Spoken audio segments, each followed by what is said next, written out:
Obrigado, Thiagão.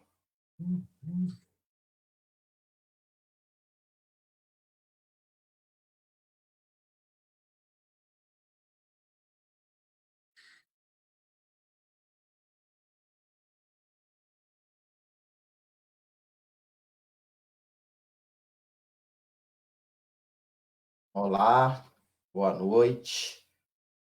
Vamos dar início ao segundo dia dos Diálogos em Ciências Criminais da Faculdade Arquidiocesana de Curvelo.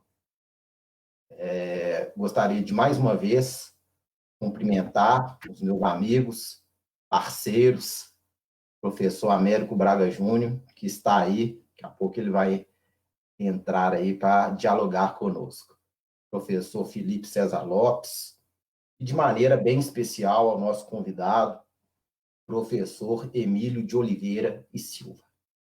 Cumprimentar ainda e agradecer, mais uma vez, assim como nós fizemos ontem, o apoio da direção da Faculdade Arquidiocesana, da coordenação do curso de Direito, da coordenação de extensão.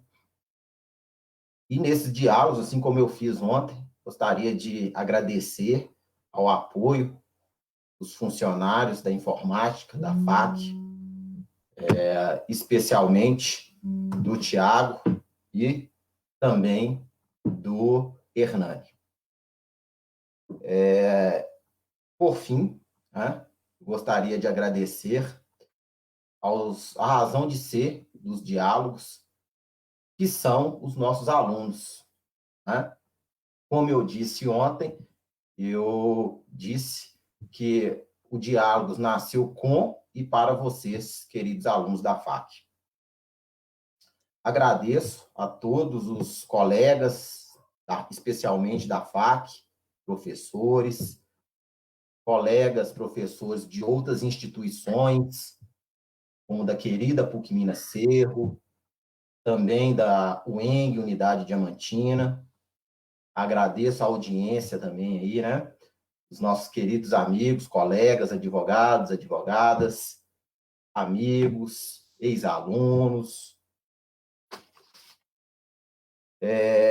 Assim como eu fiz ontem, eu gostaria de registrar o fundamento dos diálogos em ciências criminais da FAC. Os diálogos em ciências criminais nasceu de conversas entre alunos e professores, nos corredores da FAC. O interesse e o diálogo permanente sobre temáticas acerca das ciências criminais cresceu de tal forma que nós adentramos ao auditório e o evento se tornou algo oficial a cada término do semestre. Nesse semestre, nós, de forma inédita, estamos fazendo, em razão da pandemia, de forma remota, mas não deixamos a bola cair, estamos mantendo. Nosso convidado de hoje é profissional da segurança pública, professor Emílio de Oliveira e Silva. O professor Emílio é bacharel em Direito pela Universidade Federal de Ouro Preto, nossa querida UFOP, especialista em Ciências Penais e mestre em Direito Processual pela PUC, professor de Direito Penal, Direito Processual Penal pelo IBMEC e delegado de Polícia Civil em Minas Gerais. O professor Emílio também é autor da obra intitulada Identificação Genética para Fins Criminais, publicada pela editora Del Rey em 2013. O professor Emílio irá dialogar conosco sobre a temática cibersegurança e criminalidade. Seja bem-vindo, professor Emílio, esteja à vontade. Boa noite a todos. Meu agradecimento inicial ao professor Felipe César Lopes pelo convite, um grande amigo, fomos contemporâneos no mestrado, uma pessoa fantástica, um profissional brilhante. Quero agradecer a toda a comunidade da Faculdade Arquidiocesana de Curvelo, na pessoa do professor Valdir, dizer que, para mim, é uma imensa satisfação estar aqui fazendo essa live para tratar de um assunto tão interessante que é cibersegurança e a cibercriminalidade, né? Em tempos de pandemia. A pandemia mudou muita coisa, né? Muitas transformações, inclusive no que toca à criminalidade. E, obviamente, que, além disso, ela afetou nossas relações pessoais. Eu, por exemplo, tive novas descobertas nessa pandemia.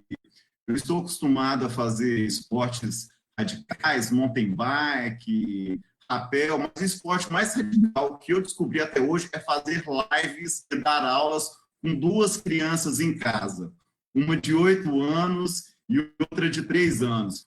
Portanto, se vocês ouvirem alguns gritos de criança brincando ou brigando, não se assustem, são os meus filhos. Bom, eu, antes de adentrar ao tema especificamente, eu preciso contextualizar a situação, né? Em que momentos nós estamos vivendo. E aqui eu quero fugir das infidáveis discussões acerca de se nós estamos vivendo numa modernidade tardia ou num período de pós-modernidade. Né? Eu acho que é interessante a gente focar aqui é que nós estamos experimentando um momento de ruptura e profusão tecnológica. Existe um economista alemão, Klaus Schwab, que é diretor do Fórum Econômico Mundial, que ele vai nos dizer que nós estamos vivenciando uma quarta revolução industrial que tem um impacto sistêmico enorme em todo mundo, na área pública, na área privada, nas empresas, nas indústrias, nos setores econômicos, políticos, cultural e, inclusive, na criminalidade. Né? Essas mudanças que estão acontecendo, elas têm um processo não linear de desenvolvimento. Ela ocorre numa velocidade exponencial e numa amplitude que muda não só o que fazemos, como fazemos, mas também quem nós somos. Eu estou falando de tecnologias como inteligência artificial, robótica, internet das coisas, drones, impressão 3D, nanotecnologia, biotecnologia, ciências dos materiais, capacidade de armazenamento de informação e de energia, computação quântica, Bitcoin, blockchain, enfim, uma série de tecnologias que estão promovendo uma fusão dos mundos físico, biológico e digital. E é importante demarcar esse momento. O Pérez Lune vai dizer que nós estamos vivendo numa etapa crucial na trajetória dos direitos humanos, porque, nesse momento, os direitos humanos se deparam com transformações, inclusive sobre o seu próprio significado. Nós estamos verificando o surgimento de novos Professor Emílio, conceitos. professor Emílio, com licença. Professor Emílio, porque nós tivemos um problema com a sua imagem. A gente vai ter que refazer a chamada. Só Não probleminhas está técnicos. funcionando? Porque a sua imagem travou. A sua imagem travou. Aí nós vamos interromper aqui e vamos refazer a chamada, ok? Ok.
Alô, Tiago?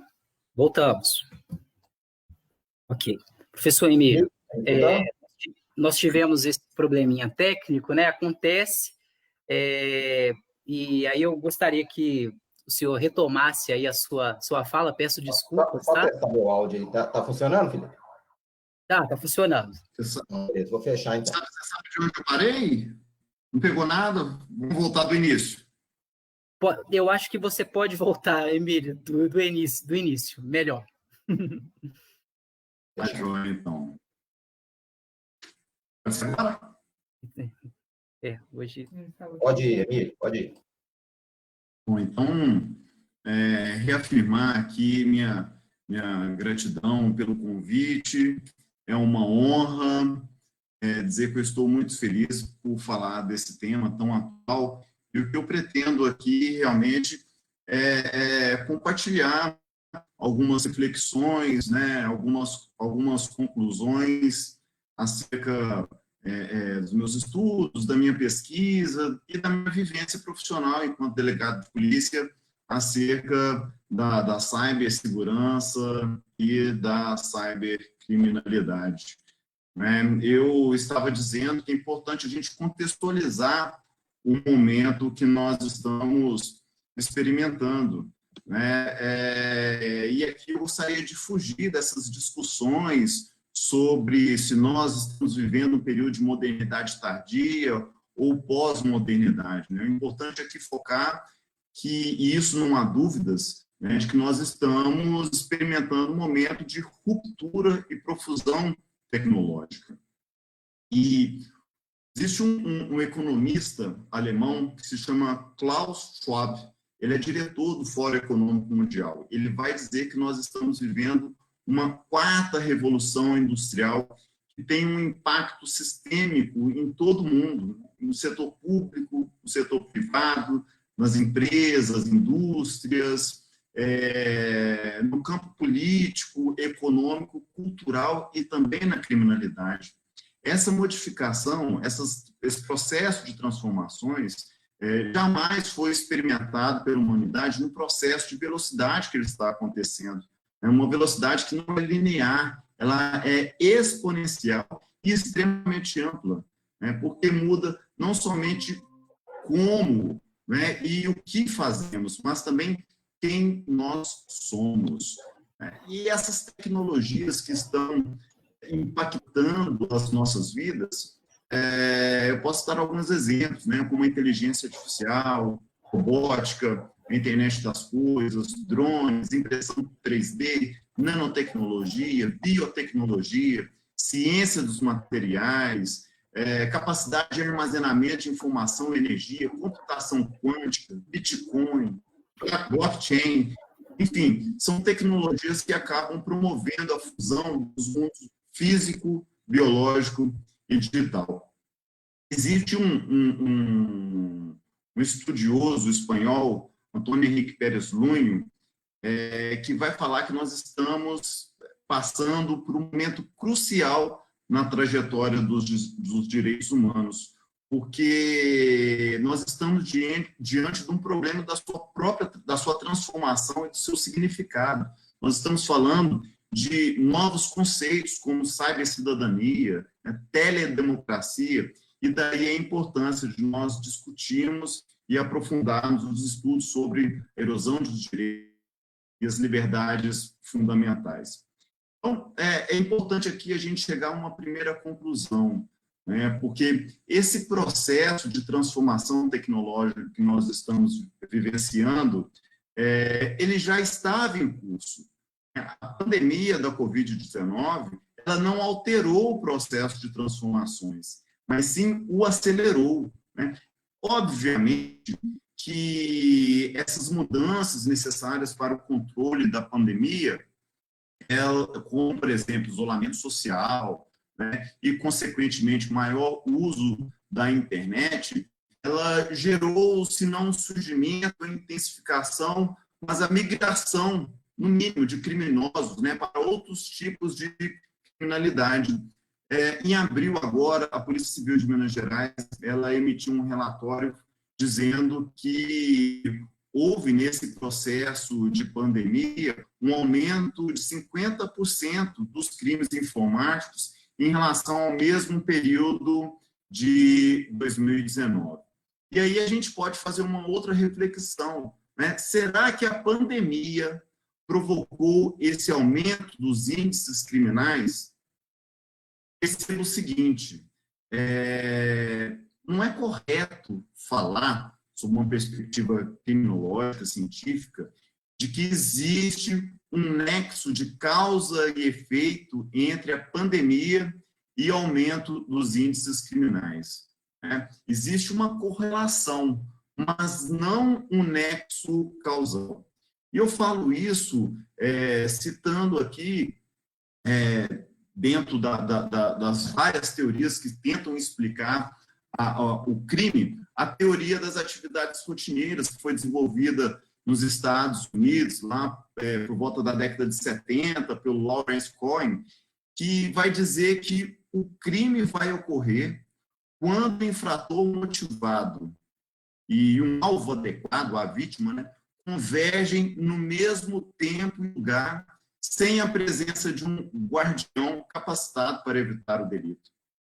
Muita doutrina policial transforma essa teoria no que é denominado teoria do triângulo do crime. Você tem, de um lado, o infrator motivado, do outro, a vítima exposta, vulnerável, e por baixo a oportunidade no local onde esse crime vai acontecer. E o que nós temos com a pandemia é exatamente uma maior exposição das pessoas na internet. Com o isolamento social, as pessoas estão interconectadas, não estão saindo de casa, então estão pedindo comida pela internet, compras pela internet, e obviamente que esse maior tráfego de informações, de dados digitais, acabam passando por uma situação de exposição ao ataque de criminosos motivados, né? E isso é interessante, porque a gente passa a tentar compreender as nossas vulnerabilidades, né? Que é um momento assim de reflexão e autoconhecimento que a pandemia vai nos trazer, né? Essa pandemia, ela demonstra a pequenez humana, a incapacidade, a insignificância do ser humano diante da natureza, né? Diante de um ser microscópico que é um vírus, né? Vírus que, de acordo com a etimologia da palavra, vem do latim vírus, que significa veneno, né? Na biologia, ele tem esse significado por ser um ser que tem comportamento mineral, não tem metabolismo independente, só tem capacidade de reprodução no interior de células hospedeiras, né? Na informática, é praticamente isso que acontece, né? Você tem um vírus que, na verdade, são programas que infectam outros programas que causam danos variados e se reproduzem por meio de hospedeiros, que aí qualquer dispositivo informático. E aí cabe um momento para nós repensarmos, né? quais são as nossas vulnerabilidades, como nós a enfrentamos. Nós estamos protegidos nesse novo ciberespaço, né? Só para vocês terem uma noção, segundo a SaferNet, o Ministério Público Federal, uma pesquisa divulgada, em 2019, o Brasil foi o segundo país com maior número de ataques virtuais. Todos estamos e somos vulneráveis a esse tipo de crime. Se você tem um celular, tem uma conta de e-mail, se você está nas redes sociais, tem conta bancária, você é uma vítima em potencial. A não ser que você seja um ermitão, você é uma vítima em potencial da cybercriminalidade. E aí eu dou alguns exemplos, né? A Vaza Jato é um exemplo simbólico disso, né? Quando juízes, procuradores da República foram expostos porque tiveram os seus dados informáticos invadidos por um cracker, né? Recentemente, nós tivemos aí o vazamento de dados do presidente da República e de sua família pelo grupo Anônimos, né? Um presidente da República, que deveria ser uma das pessoas mais bem protegidas e resguardadas, foi hackeado, teve seus dados aí divulgados para todo mundo, né? Então, nós temos que pensar como funciona o sistema de segurança cibernético brasileiro. E já estou falando em políticas públicas de cibersegurança. Só para que vocês tenham uma ideia, no Brasil, o Exército é o órgão responsável pela segurança interna e externa do ciberespaço. Várias forças armadas do mundo já elencaram o ciberespaço como um quinto campo operacional, né? Inclusive desenvolvendo armas específicas para o ciberespaço. Aqui eu cito Estados Unidos, Israel, Rússia e Coreia do Norte. Então, você tem as Forças Armadas atuando no ar, no mar, na terra, no espaço sideral e também no ciberespaço, né? Semana passada eu estava ouvindo uma palestra do coronel Paulo Sérgio Reis, que é um dos comandantes desse setor no Exército Brasileiro, né? Ele é comandante da Escola Nacional de Defesa Cibernética. E ele explicando, né, os setores estratégicos da defesa nacional. Você tem o Exército encarregado pelo ciberespaço, você tem o setor aeroespacial, proteção encarregada aeronáutica, e você tem o setor estratégico nuclear, incumbido a Marinha fazer a defesa e a guarda desse setor. O grande lance é que o Exército, ao cuidar do ciberespaço, ele acaba ocupando uma transversalidade entre todos os outros setores. Se você tem um bombardeiro, um caça, um porta-aviões ou um submarino, você pode ter certeza que esses instrumentos de guerra estão conectados, são movidos através de uma rede de computadores, né? E aí o Exército fica incumbido por questões estratégicas relacionadas à ciberespionagem, por exemplo, que não é coisa de ficção científica, né? Nós tivemos aí o escândalo do Wikileaks, no qual se demonstrou que a presidente Dilma estava sendo espionada pela CIA, né? Você tem a Petrobras também sendo espionada. Nós temos questões relacionadas ao ciberterrorismo. Imaginem vocês que um país pode ter toda a sua infraestrutura crítica e estratégica danificada, como o setor de telecomunicações, setor bancário, financeiro, por um outro país, né, sem haver necessidade de efetuar um disparo.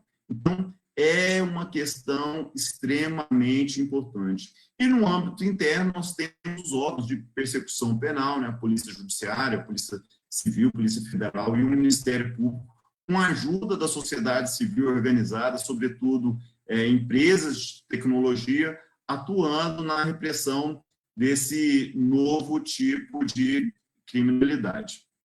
Bom, quando a gente fala de criminalidade informática, a primeira coisa que vem na cabeça das pessoas é a figura do hacker, né? E aqui é bom a gente fazer uma distinção, né? Porque o hacker é, tecnicamente, uma pessoa dotada de conhecimentos aprofundados em informática. O cracker, que é um hacker do mal, é o hacker que pratica condutas criminosas. E nós não temos um único perfil do cracker. Isso no mundo inteiro, né? Nós temos várias classificações, né, de acordo com o perfil de cada criminoso. Nós temos aqui o chamado toolkit, né, que é aquele sujeito com conhecimentos, é o curioso, né, uma pessoa que tem conhecimentos precários em informática e quer passar um susto em um amigo ou quer praticar pequenos danos com acessos indevidos. Você tem o cyberpunk, você tem o criminoso profissional e você tem até o cyberterrorista. Então, são vários perfis, né, que podem, eventualmente, praticar um crime informático. Essas pessoas, elas têm um atrativo muito grande, porque quando se fala em internet, costuma-se pensar que é uma terra sem lei, uma terra de ninguém. Isso lhe dá uma certa sensação de anonimato, né? E aqui é importante a gente esclarecer e desmistificar um pouco esse tipo de narrativa. Porque, embora fazer prova na internet nem sempre seja algo simples, é perfeitamente possível a polícia promover diligências investigativas que identifiquem vestígios digitais dos autores, né? O problema, então, não é se vai conseguir obter provas de autoria e materialidade, mas quando isso vai acontecer, e aí já é um problema temporal, um problema que muitas vezes foge do controle, né? Nós também temos uma característica importante dos crimes praticados no âmbito digital, que é o efeito multiplicador, né? Eu dou aqui o exemplo mais banal, que é o compartilhamento de ofensas, compartilhamento indevido de imagens na internet que eventualmente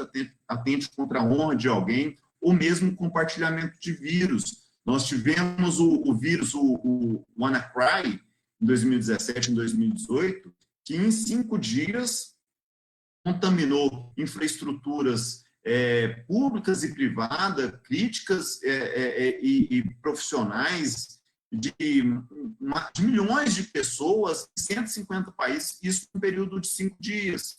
Né? O WannaCry é um vírus, na verdade, um malware de criptografia, que sequestra e bloqueia dados do indivíduo. E a pessoa recuperar aqueles dados que foram bloqueados, foram criptografados, ela pagaria aí uma quantia, normalmente em Bitcoin, para o ofensor, né, o pirata digital. E é claro que isso daí potencializa os danos nas condutas praticadas no âmbito digital. Né? Não só em relação aos danos morais, psicológicos nas vítimas, mas também patrimoniais. Existe um estudo interessante publicado aí pela Confederação de Empresas de Seguro do Brasil, que vai dizer que o Brasil é o segundo país com maior prejuízo financeiro em 2018. Foi um prejuízo estimado aí em 80 bilhões de reais, só perdendo nesse sentido para a China. Né? E aí a gente precisa verificar o que realmente são essas condutas, né, criminosas, que muita gente gosta de falar, crimes digitais, crimes virtuais, eletrônicos, cibernéticos. Você tem aí várias terminologias para identificar o mesmo fenômeno. E aí é bom a gente ter calma nessa hora, porque, em rigor, crimes informáticos são todas aquelas condutas que violam informações automatizadas. Crimes informáticos são todas aquelas condutas que violam informações automatizadas, dados digitais armazenados, processados em um dispositivo informático, seja um computador, um smartphone, um laptop, enfim, qualquer dispositivo digital. Só que muitos países, muitos autores começaram a utilizar essas nomenclaturas, né, para serem empregados a todas aquelas condutas que geram dano e que são praticadas por meio de um computador, né? E aí nós temos uma classificação, né, que é a classificação dos crimes informáticos próprios, que são aquelas condutas que violam efetivamente as informações, a inviolabilidade das informações automatizadas, né? E os crimes informáticos impróprios, que são aqueles delitos nos quais o computador, o sistema informático, é um meio para a prática da infração penal. Eu não gosto muito dessa terminologia de crime virtual, porque essa ideia de virtualidade, ela faz uma oposição ao mundo real, né? E não é bem assim. Nós sabemos que o crime pode até ser virtual, mas a vítima e o dano são reais, né? Muita gente fala de crimes cibernéticos, também não seria uma nomenclatura a mais técnica, né? Porque cibernética é um termo amplo, a cibernética é a ciência que visa o estudo do controle, e é um controle geral, tanto de processos anímicos como e não anímicos, né? Então, veja, talvez uma classificação, uma terminologia mais adequada seja realmente crime informático, crime digital. Crime informático, e eu prefiro essa terminologia, porque ela delimita bem o âmbito de proteção da norma penal, né, que é exatamente a inviolabilidade dos dados automatizados processados nesses dispositivos informáticos, garantindo para a pessoa, né, a privacidade e a integridade dos dados, que não é nada mais do que a privacidade e a intimidade protegida pela própria Constituição como direito fundamental.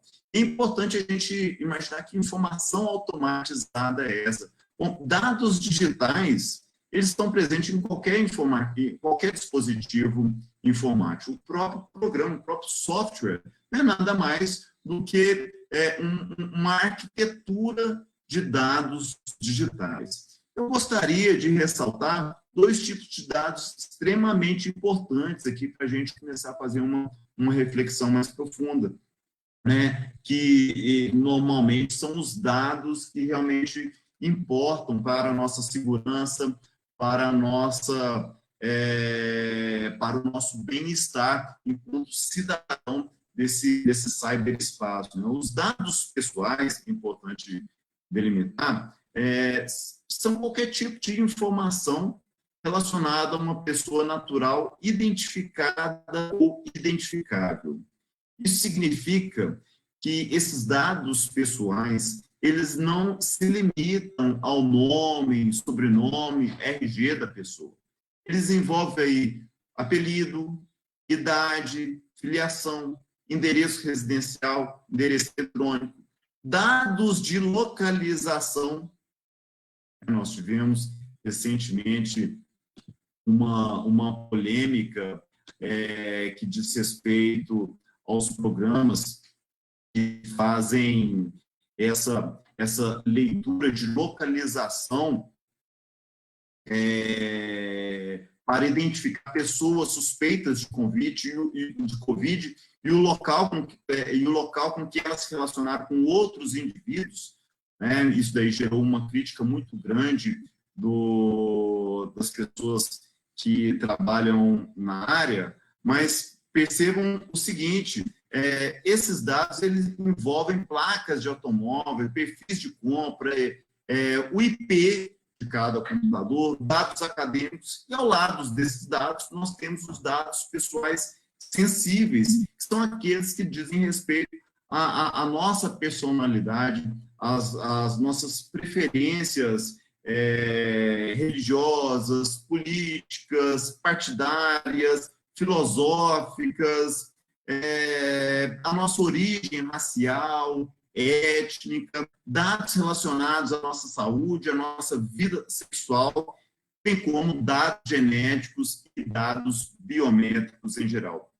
Veja, são informações que dizem respeito ao que somos, como somos, e que muitas vezes são controladas por pessoas, empresas, que nós não temos o mínimo conhecimento, que na realidade conhecem mais de nós, nossas preferências, nossos gostos, nossas rotinas, do que nós mesmos. Daí a importância de nós nos resguardarmos esse ativo que é o bem mais precioso em uma sociedade da informação, que são os nossos dados pessoais, incluindo aí os dados sensíveis. E no Brasil a gente tem uma dificuldade relativamente grande para poder identificar e classificar os crimes informáticos em geral. Primeiro, porque nós não temos um texto, um microsistema criminal, né, cybercriminal, que delineie os crimes informáticos próprios e impróprios. Né? Quando as pessoas falam assim, olha, crime informático, o primeiro crime informático foi o crime de invasão de dispositivo informático, né, com a Lei Caroline Dickmann. As pessoas esquecem que lá na Lei de Interceptação Telefônica, né, a Lei 9296 de 1996, nós temos o artigo 10 que criminaliza a interceptação ilegal de comunicação telemática, telefônica e informática. Né? Nós estamos diante aí de um crime informático próprio, no qual o bem jurídico tutelado é a informação automatizada em si.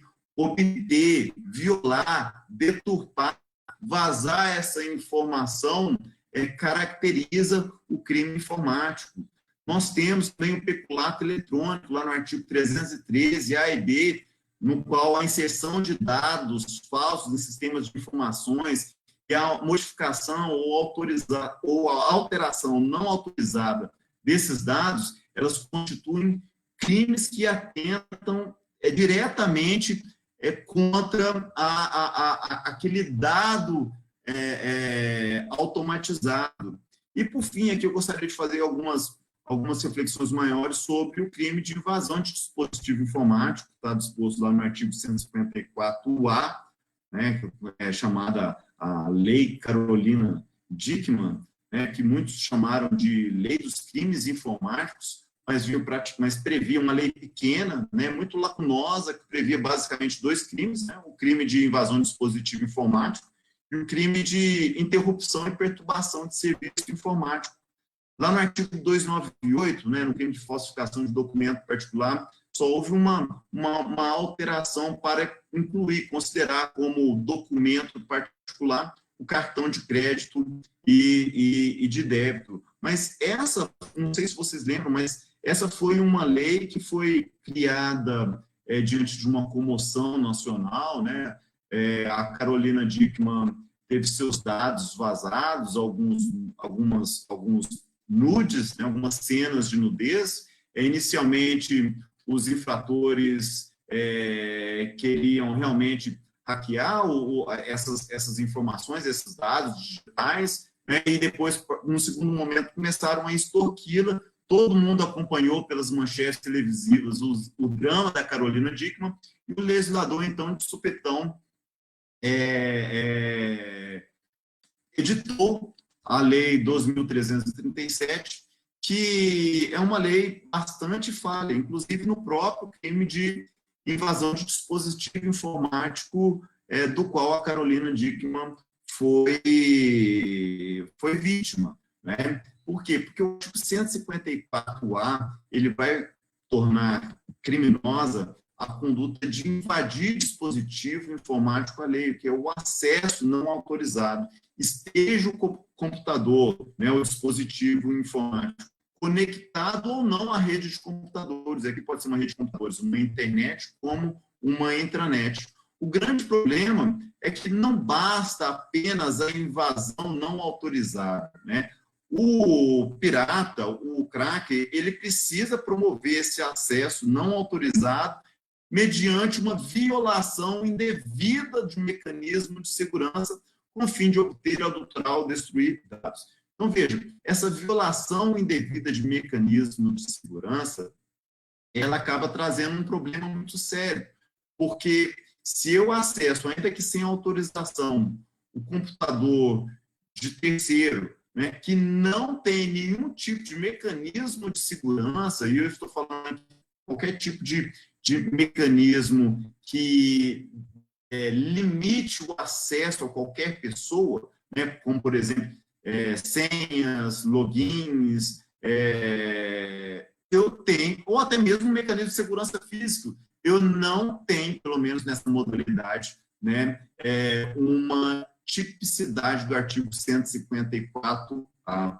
É a mesma coisa de que eu não sou punido de entrar numa casa não sou punido de violar a casa de alguém se a casa estiver completamente aberta, né? Então, essa violação indevida de mecanismo de segurança, ela acabou causando prejuízos para a tutela penal dessa conduta, né? Porque na segunda parte do artigo 154A, nós estamos falando de instalação de vulnerabilidades para obter vantagem ilícita, e vulnerabilidades aqui, a gente inclui vírus, malwares, enfim, toda gama de tecnologias disponíveis para obter alguma vantagem ilícita da vítima, né? Esses são alguns exemplos de crimes informáticos próprios, ou seja, aqueles que violam especificamente a informação automatizada, e esses realmente são a exceção na prática. Por quê? Nós temos aí uma grande maioria dos crimes informáticos que acontecem, né, são os crimes informáticos impróprios, né? Aqueles crimes no qual o sujeito utiliza do computador, do dispositivo informático, como meio para a prática de outras condutas. Eu tenho aqui exemplos: crimes contra a honra, né, calúnia, difamação, injúria, né, ameaças, estelionato, furto, tráfico de drogas, tráfico de armas, né? Tem agora um inquérito, né, o inquérito de fake news do Supremo, que ontem o Supremo decidiu que esse inquérito é legal e é constitucional, né? Foi um inquérito instituído para a apuração da existência dessas fake news, né? Notícias fraudulentas, denunciações caluniosas, ameaças e outras infrações contra a honra de alguns ministros do Supremo Tribunal Federal. E aqui é importante a gente ressaltar, porque eu não estou fazendo nenhum juízo de valor da legalidade e constitucionalidade desse inquérito, né, que, na minha modesta opinião, ele atenta contra o sistema acusatório. Mas, enfim, por outro lado, é errado falar que fake news são exercício da liberdade de expressão, né? Por quê? Porque prática de crimes não é, nem nunca foi liberdade de expressão, né? E aqui eu recomendo o livro do meu xará, professor José Emílio Almate, Liberdade de Expressão e Discurso de Ódio na Constituição de 1988, né, no qual ele vai fazer essa análise sobre a inexistência de limitação externa aos discursos de ódio e ao princípio da isonomia, da democracia. Enfim, são princípios complementares que convivem no espaço democrático e pressupõem a sua existência para a criação e desenvolvimento de uma sociedade digna, numa sociedade igualitária, isonômica e democrática. E eu tenho aqui um outro crime interessante também, que trata a respeito da pedofilia. Tem um outro caso, né, recente também, daquele youtuber, o PC Siqueira, que foi acusado acusado no sentido leigo, né? Na verdade, ele foi exposto, né, porque teria compartilhado uma fotografia das nádegas de uma criança para o seu colega, e assim teria incorrido nos crimes de pedofilia previstos lá no artigo 240, 241A, B, do Estatuto da Criança e do Adolescente. E é interessante falar isso, porque eu já presenciei um caso no qual a vítima foi até a delegacia para poder registrar uma ocorrência na qual ela dizia que estava sendo vítima de um crime de ameaça. O sujeito mandava insistentemente ameaças de morte para ele, falando que ia matar ele, seus filhos, enfim. Né? E aí ele cedeu o telefone para os investigadores, né, fazer a coleta desses materiais para anexar ao inquérito. E aí, qual foi a surpresa dos investigadores quando acessaram, por equívoco, uma pasta na qual havia inúmeras imagens e vídeos de cena de sexo explícito e pornográfico com criança e adolescente. Ou seja, o artigo 241B, que é um crime permanente, ele vai criminalizar o simples fato de você possuir ou armazenar por qualquer meio, inclusive por dispositivo informático, essa fotografia, esse vídeo de uma cena que contém aí sexo explícito, pornografia, cena de nudez envolvendo criança e adolescente. Essa pessoa foi até a delegacia para registrar um boletim de ocorrência na qual se dizia vítima e saiu como autor de um crime de pedofilia, saiu preso. Né? E um outro fator que vem impactando nos índices criminais nesse período aí de pandemia diz respeito à violência doméstica.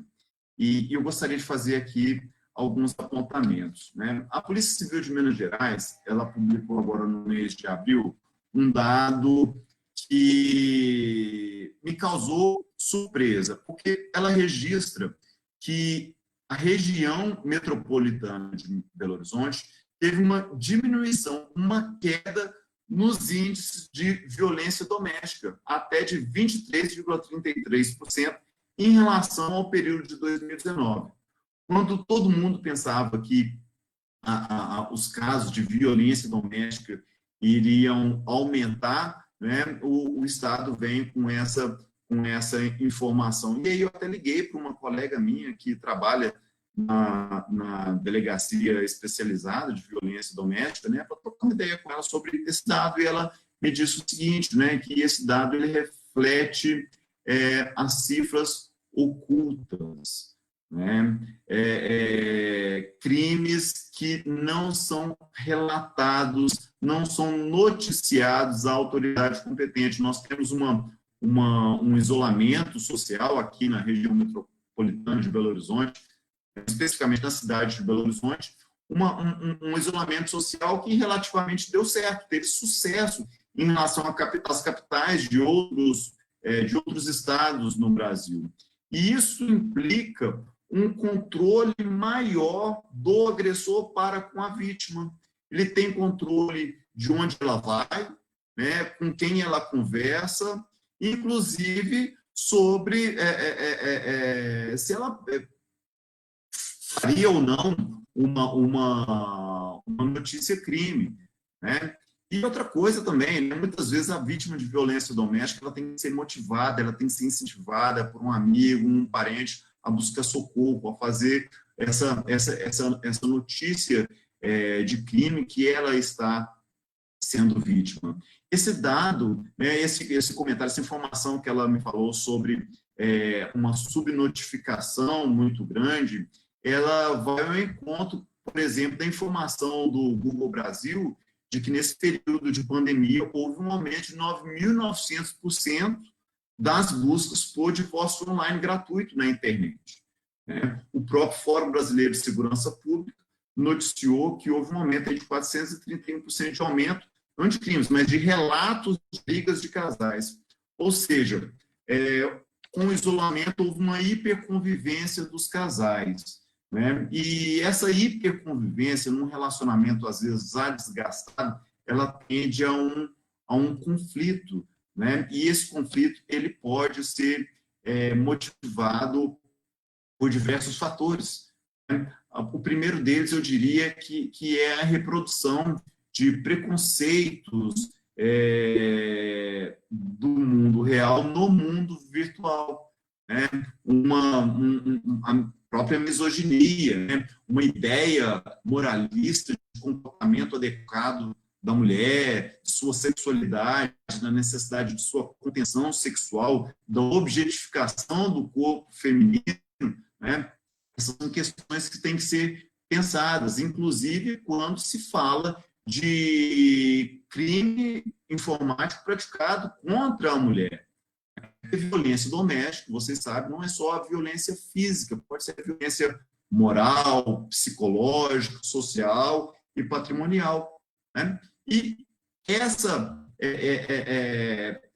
violência doméstica, muitas vezes, quando nós estamos tratando de crime digital, crime informático, tem a ver também com a própria autocolocação da vítima em situação de risco. Né? Ela não sabe, por exemplo, atualizar um programa de antivírus. Né? Muitas vezes, a mulher ela compartilha consensualmente nudes, né? Na prática, que se dá o nome de sexting. Né? Tira uma foto de nudez, manda para o namorado, enquanto o relacionamento está indo às mil maravilhas, tudo bem. O problema é quando ele se encerra de forma traumática, e aí o ex-companheiro, o ex-namorado, começa a chantageá-la, ameaçá-la, humilhá-la com aquelas fotos de nudez, de sexo, que causam um constrangimento na mulher vítima desse tipo de crime. E aí a gente pode destacar um crime que eu tive a oportunidade de atuar, que foi bastante interessante. Né?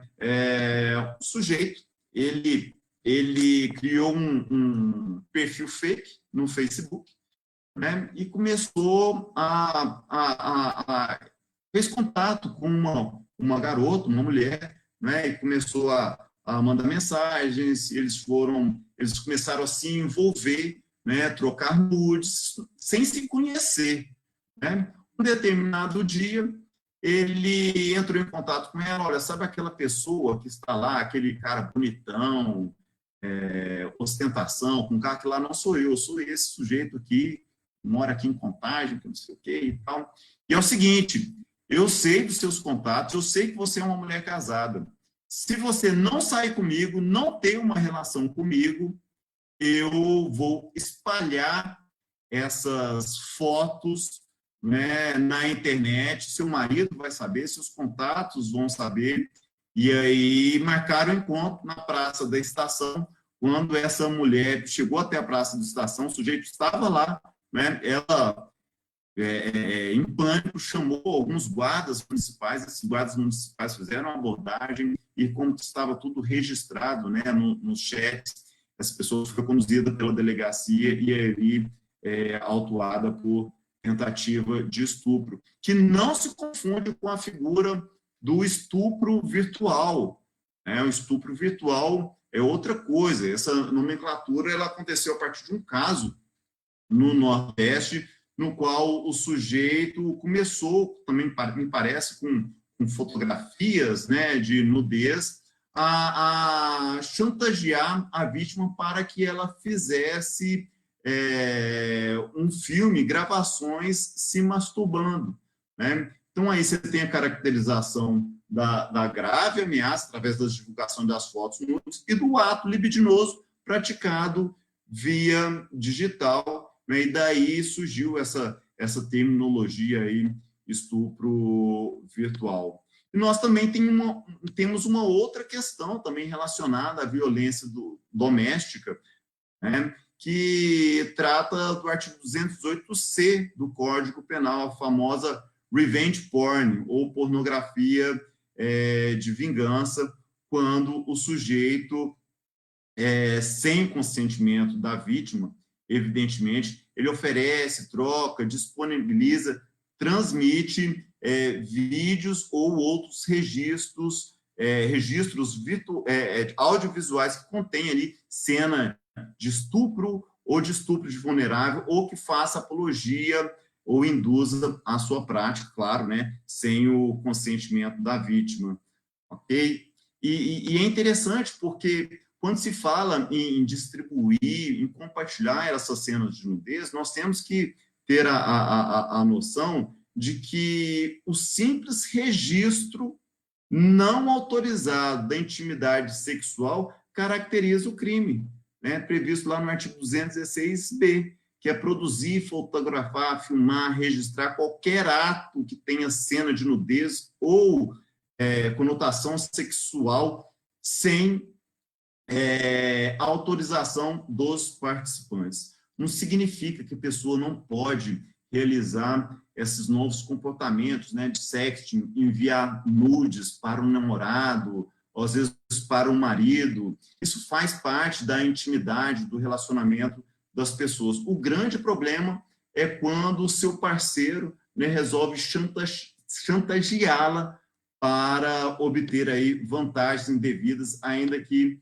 apenas sexuais. E a gente vê que o direito brasileiro, ele, embora seja avançado nesse sentido, né, deu um avanço muito grande com a Lei Maria da Penha, ele não é dotado de mecanismos de prevenção e repressão desses tipos de delitos, né? Às vezes, a resposta é muito tardia, o que faz com que a própria sociedade crie mecanismos para expor essa pessoa, esse autor de crimes sexuais, né, crimes contra a mulher, em evidência, né? E um movimento que tomou conta, inclusive aqui em Belo Horizonte, e parece que agora no Brasil inteiro, foi o movimento da hashtag Exposed, né, que foi um movimento na qual as pessoas, vítimas ou testemunhas, expõem seus relatos de violência sexual, expondo a identidade do agressor.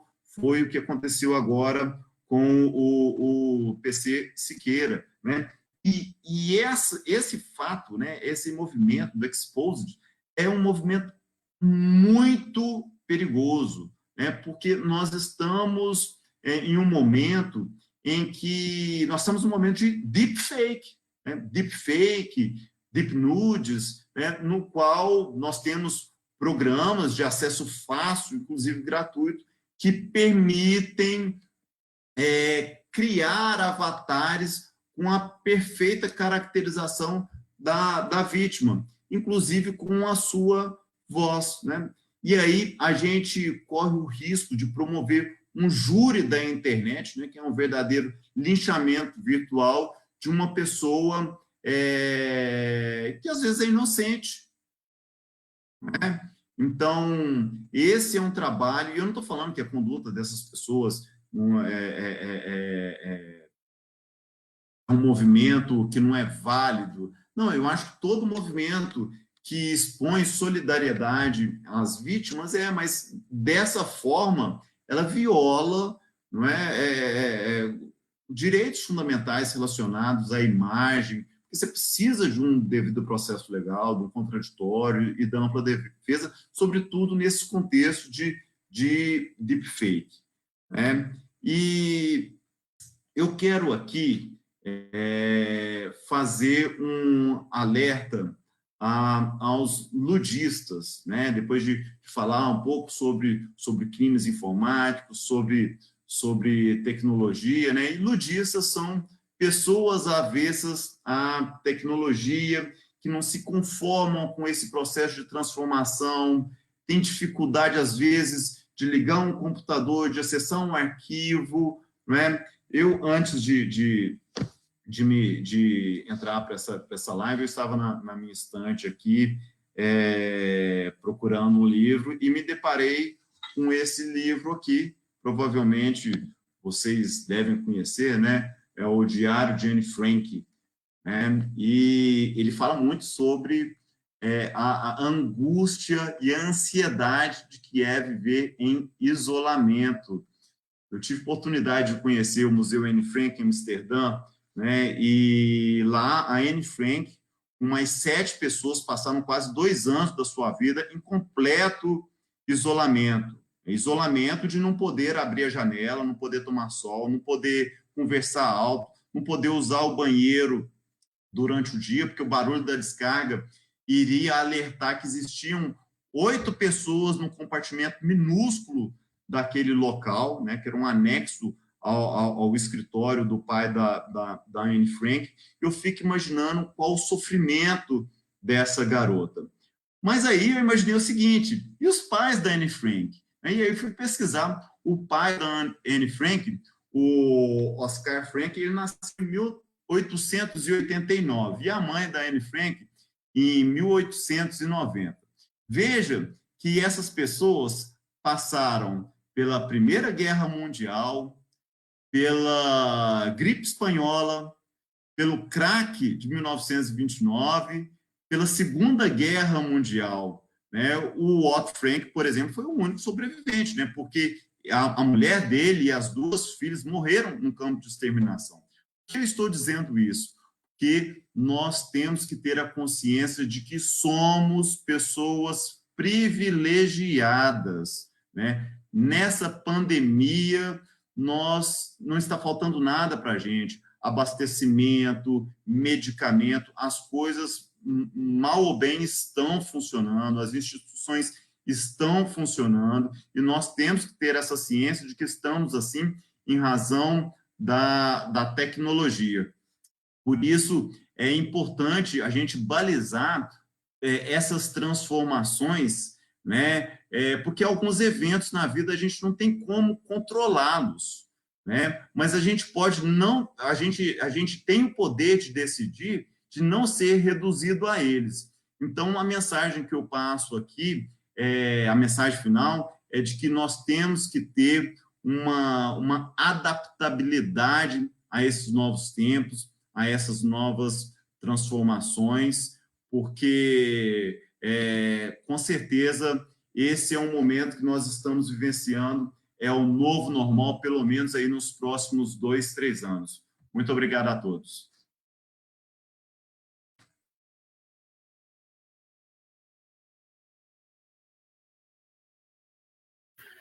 Muito obrigado, professor Emílio, pela excelente explanação, né?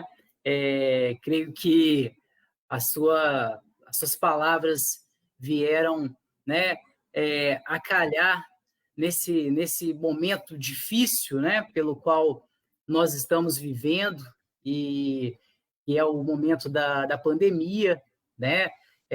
Creio que não só os alunos, mas até mesmo nós professores, né, estamos tendo que nos reinventarmos, né? Tanto é que o Diálogos em Ciências Criminais, nesse ano, precisou ser realizado pela via remota, né? E as nossas, assim como foi praticamente todo o semestre, né? As aulas tiveram que ser feitas de maneira remota. No início, os alunos né, tiveram uma certa resistência, porque não é fácil, né? A gente se adaptar de um dia para o outro. Nós tivemos que adotar esse regime remoto de ensino, mas, infelizmente, é um mal necessário, né? Para que nós possamos salvar vidas, né? Então, a gente te agradece, né, por essas lições que o senhor trouxe. E eu tenho alguns questionamentos, professor Emílio, que eu gostaria de fazer em relação ao conteúdo hoje explanado, né? Primeiro deles, eu gostaria de saber se os órgãos de persecução criminal do Estado, né? E aí eu falo Polícia Civil, né? Ministério Público, Polícia Militar, enfim, eles como que eles estão preparados, né, para o enfrentamento dessa criminalidade informática? Porque hoje eu creio que a quantidade de crimes no mundo virtual, né, os crimes cibernéticos, né, dependendo da nomenclatura que se queira usar, né, talvez eles ocorram numa quantidade até maior, ou provoquem estragos muito maior do que os crimes ditos do mundo real. Embora os crimes virtuais, a gente sabe que eles têm reflexos na vida real, né? Então, como que os órgãos de persecução criminal eles têm se preparado para esse novo cenário? Haja vista que nas faculdades de direito, né, nós não temos a disciplina, uma cadeira específica, né, sobre crimes informáticos. No máximo que você vai ter é uma disciplina optativa ou um minicurso a respeito. Então, como que esses órgãos de persecução criminal eles têm se virado para poder atuar nessa nova realidade, né? Tendo em vista que os profissionais do direito eles não possuem formação para tanto. Nós, operadores do direito, nós, salvo raríssimas exceções, né, nós não temos essa formação para atuar dentro desse novo cenário. Eu, inclusive, falo muito com os meus alunos, né, a respeito dessas novas áreas do direito, e o direito digital, né, é uma dessas novas áreas. Então, essa é a minha primeira pergunta. A segunda pergunta, professor Emílio, diz respeito àquela questão que o senhor trouxe aqui para a gente sobre o inquérito das fake news, né? O senhor lembrou muito bem que não existe liberdade de expressão no instante em que você está ofendendo, né, a honra de alguém. Não existe uma liberdade de se praticar crimes, né? Então, muitos se defendem, né? O que tem eu xingar o ministro do STF? O que tem eu fazer, né, um comentário malicioso em relação a um determinado político que eu não sou simpático a ele, enfim, né? Mas nós estamos vivendo essa investigação, que eu não vou entrar no mérito se ela se ela está respeitando o sistema acusatório, se ela não está, porque eu acho que aí já seria espaço para uma outra discussão, nós estaremos saindo do nosso objetivo aqui, mas, veja bem, nós temos o inquérito das fake news, nós temos, ao mesmo tempo, tramitando perante o Tribunal Superior Eleitoral um processo que visa apurar possível abuso do poder econômico durante a campanha presidencial em favor do candidato que foi eleito, né, e que atualmente preside o nosso país, mas que foi beneficiado com uma série de disparos via WhatsApp, né, que vinham falando bem daquele candidato e criticando os demais candidatos. Mas é possível, o nosso sistema de persecução criminal, ele consegue mensurar a quantidade do estrago que foi feito nesses disparos indevidos de mensagens via WhatsApp, né? Porque, por exemplo, eu vi recentemente, né, um dos filhos do presidente da República dizendo, olha, estão nos acusando de espalhar fake news, né? Mas o outro governo praticava corrupção, né? Mas, veja, é um crime que também ofende a nossa democracia, né? Que interfere no jogo político. Então, eu gostaria de saber, né, se isso, dentro desse contexto, né, que eu acabei dizendo, se o nosso aparato de persecução criminal tem condições, tem pessoal humano, né, material humano, para conseguir mensurar o tamanho do estrago, quantos disparos de mensagens foram feitas, né, se a gente realmente consegue identificar os responsáveis para puni-los, né, devidamente. Enfim, gostaria de ouvir a sua opinião.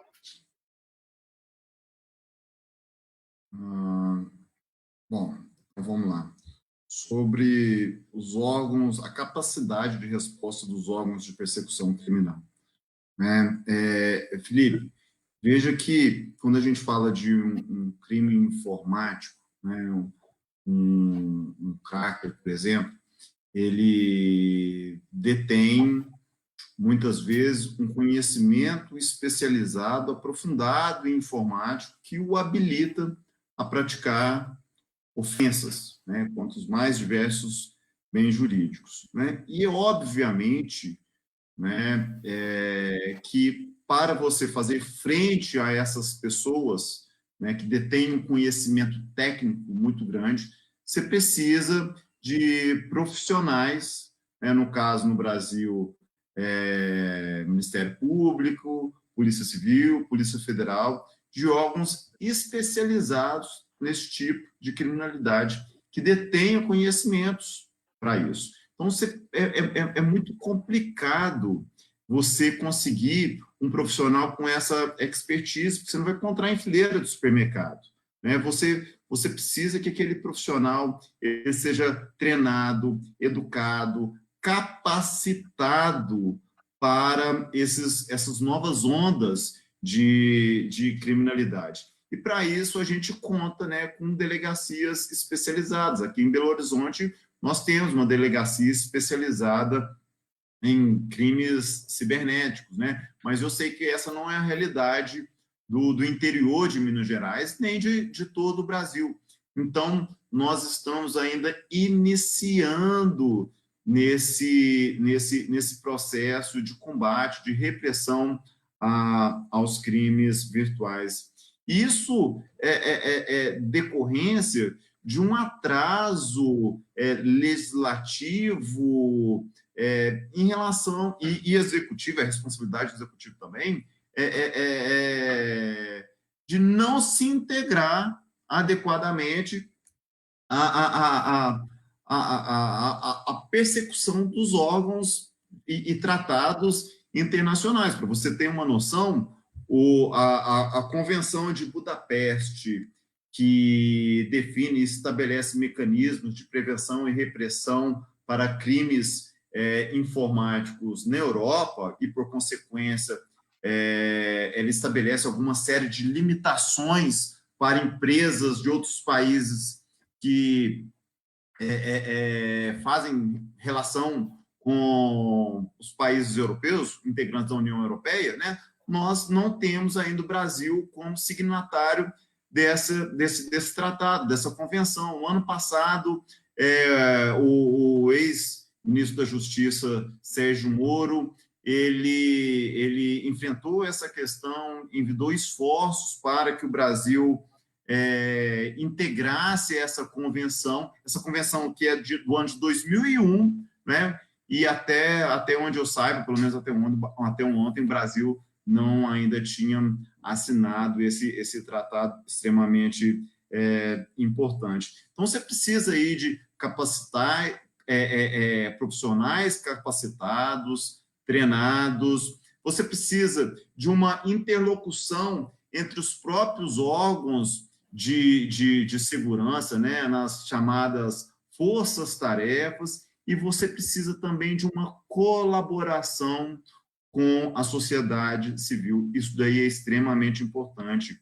né? Principalmente a colaboração de empresas de tecnologia que possam fornecer auxílio material e tecnológico para a prevenção e repressão desses delitos.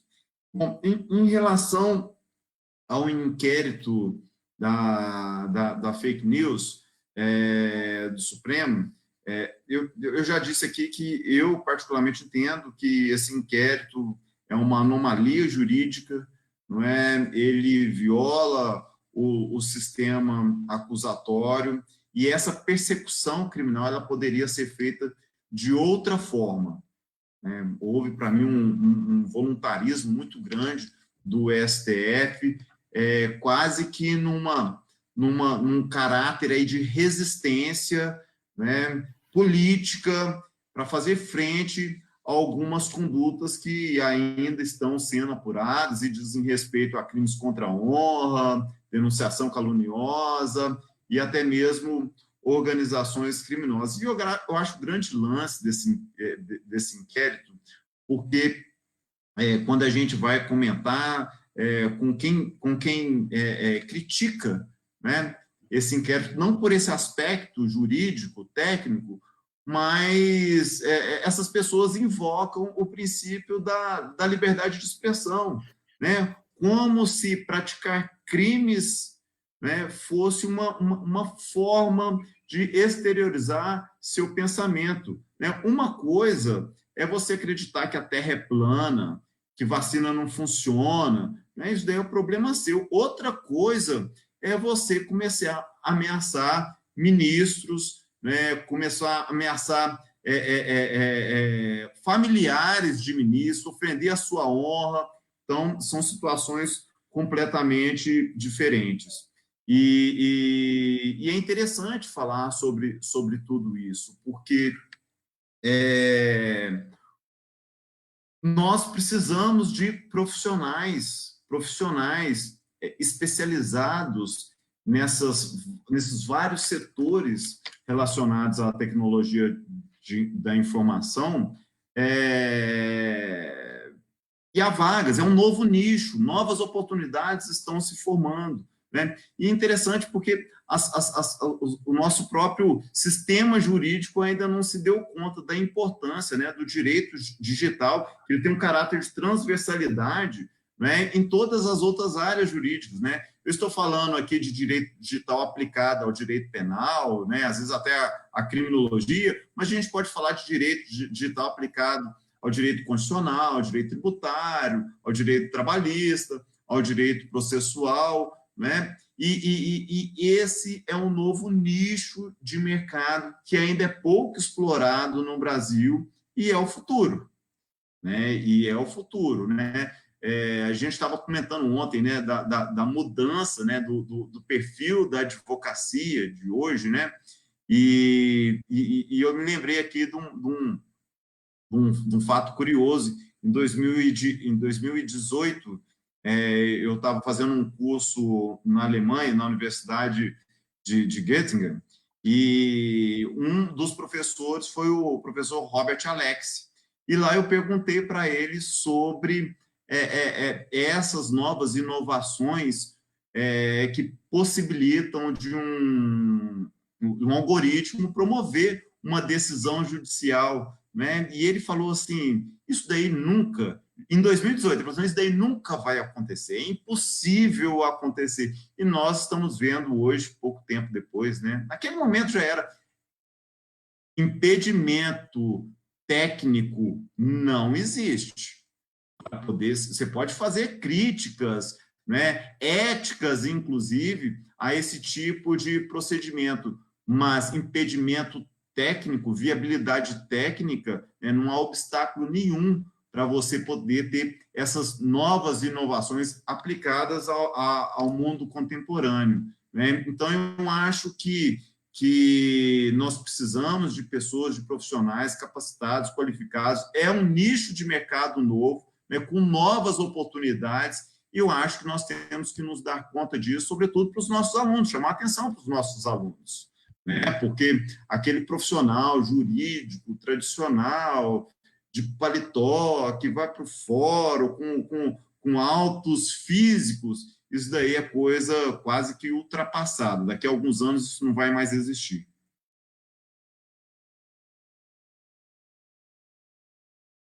Ok, professor Emílio. Muito obrigado, tá?